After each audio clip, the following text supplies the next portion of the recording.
Good morning. Welcome to Let's Get Growing.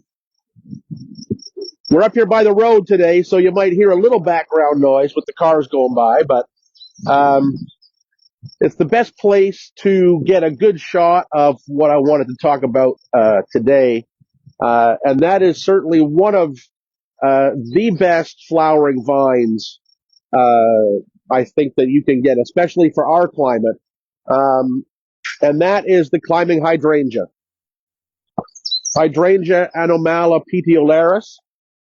You can see this one. This is quite a mature plant. Um, we actually planted this one in the garden. Boy, probably one of the earlier plants we put in somewhere 30 years ago or so, something like that. But um, we tried it a bit. It was a bit of a trial for when we put this in. It's a plant we've just loved for a long, long time, but we put it on the north wall of a garage, and it's often recommended for shade, uh, as many hydrangeas are. Um, but really, the plant didn't thrive on the north wall, which was fairly heavily shaded, I will admit. It did not thrive until the vine grew up onto the roof of the garage, where it started to get full sun, and then it exploded. Now, what happened here behind me, it looks like a big tower of climbing hydrangea, and that's because we had a big Manitoba maple here that fell down, but it broke off at about 10 feet off the ground. So rather than taking the whole tree out, um, we left the 10-foot trunk there because the hydrangea had actually started to grow onto the tree. And I thought, wouldn't it be awesome if we could just let that hydrangea cover the old tree trunk and stump? And that's what it's done. So once the hydrangea got up into the sun, it's been magnificent.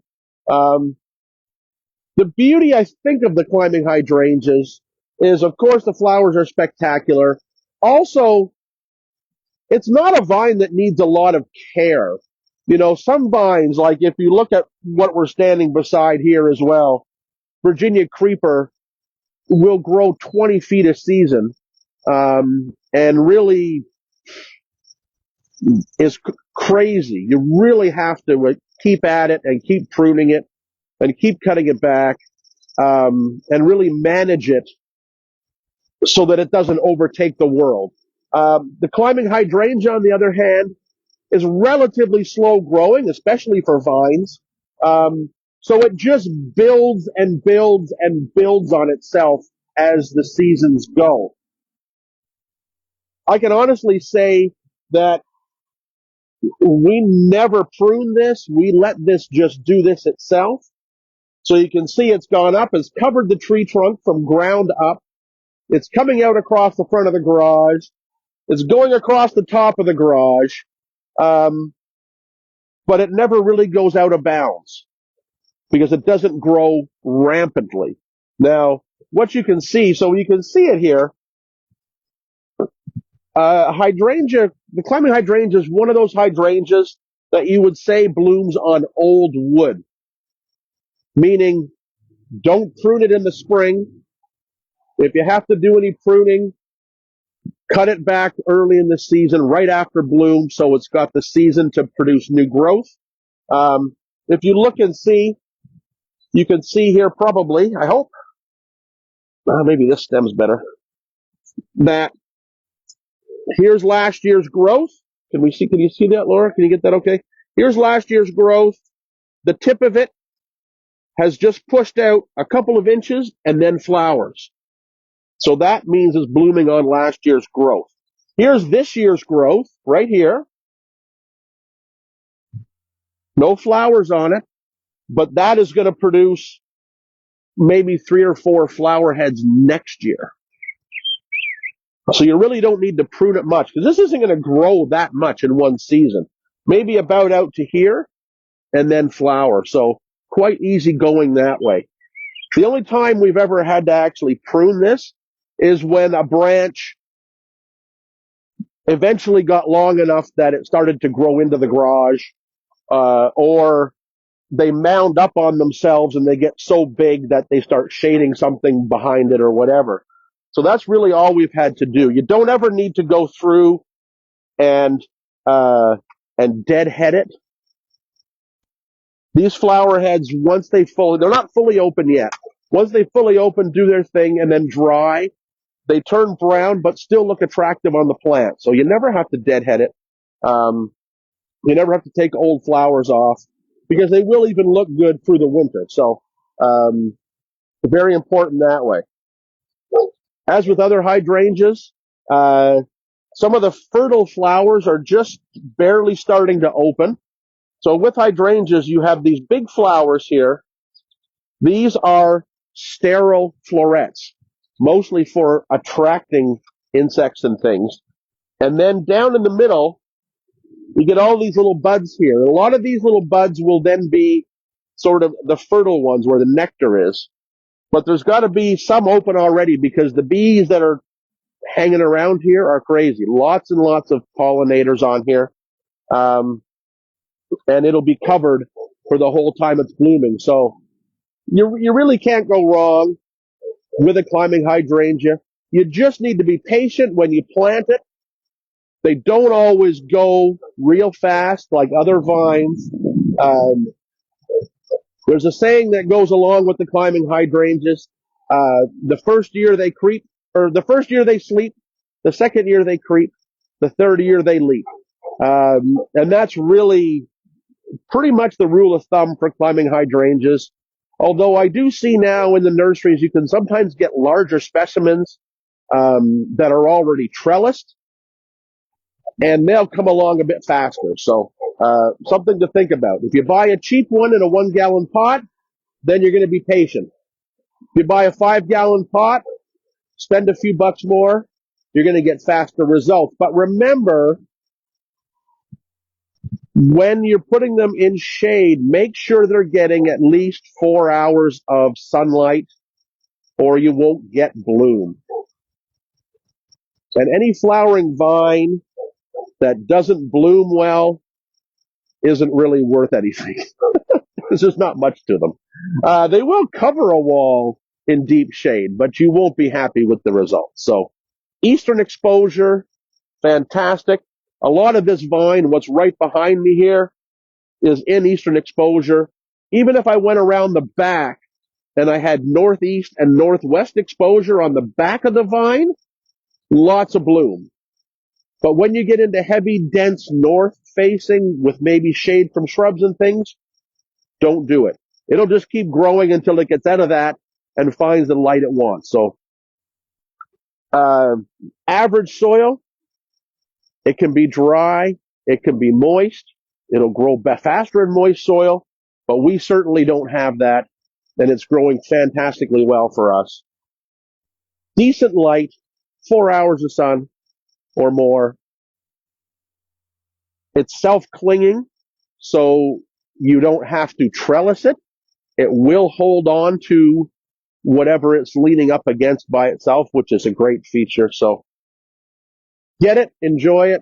It really is one of the best flowering shrubs or vines you could ever get. And just one other thing. I've also seen this grown really, really well as sort of a mounding, shrubby ground cover. Not on a trellis at all, not on a wall, but actually was probably staked initially a little bit, maybe 3 feet, and then just allowed to mound upon itself and be sort of a sprawling shrub. I saw it on the University of Guelph campus for the first time many, many years ago, as a big sort of ground covery underplanting for some larger trees, and it was spectacular. So think about that. It's a pretty versatile plant, so our winters are no problem. Bloom is always reliable.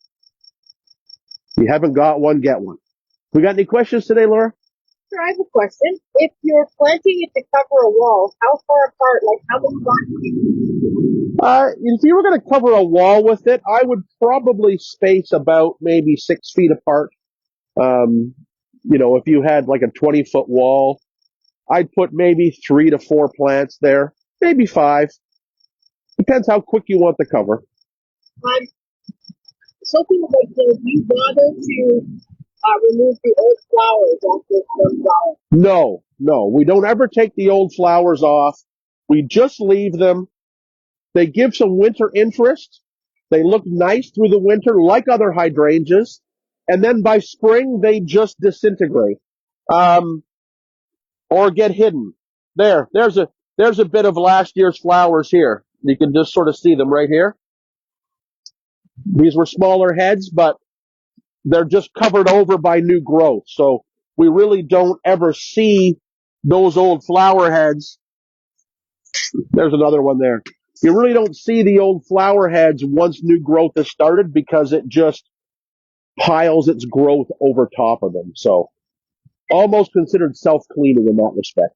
And how is climbing hydrangea is one for clean button? You know what? They have a great network of stems, and the bark is really quite attractive as well.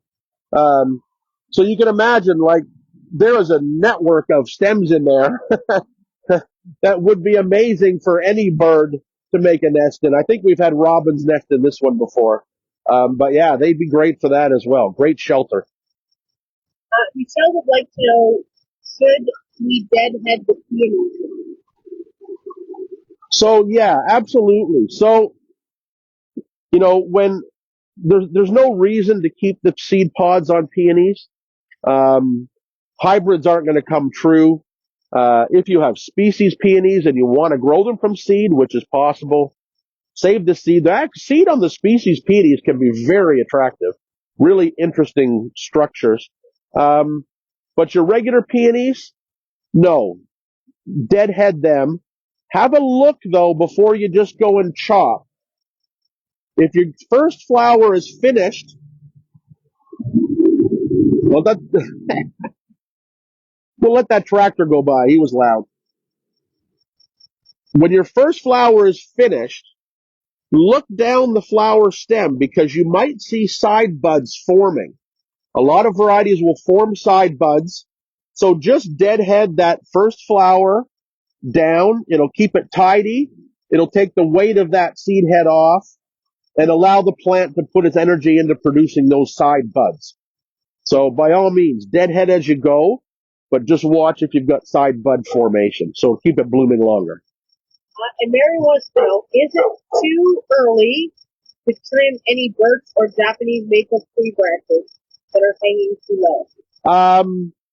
Good question. Trees like that, like maples, like birch, we want to avoid pruning those in the late winter and very early spring, because they're bleeders. They will bleed sap like crazy. And while it doesn't necessarily hurt the plant, it can get really, really messy.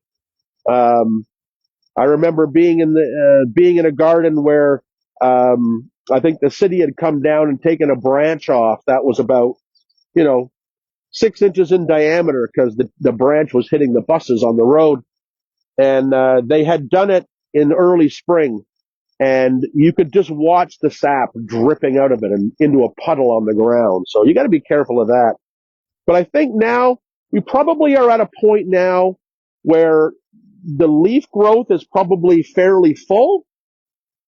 So you should be able to go ahead and prune maples, prune birch now, and any other tree that could be identified as a bleeder. You usually wait till the foliage has fully expanded, and I think we're probably at that stage now. All right, we'll wrap it up then.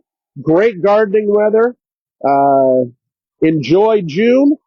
It's one of the best times in the garden, and we'll see you next time. Oh, we might have one more question coming through. Also, is it too late to cut off lilac flowers that have finished blooming? Your lilac, so your early blooming things like a lilac, like forsythia, get them pruned now. You got to do it now. If you wait too long, you start to run the risk of cutting into next year's flowering. So get them pruned now. Yeah, absolutely. All right. We'll wrap it up now. Thanks for the questions. Don't forget these videos will be moved over to YouTube, to our YouTube channel, and archived there. So go to YouTube, go to the Mason House Gardens Let's Get Growing page, and subscribe so we build up our numbers, please. That'd be greatly appreciated. And happy Father's Day to all the dads out there, and we'll see you next time on Let's Get Growing.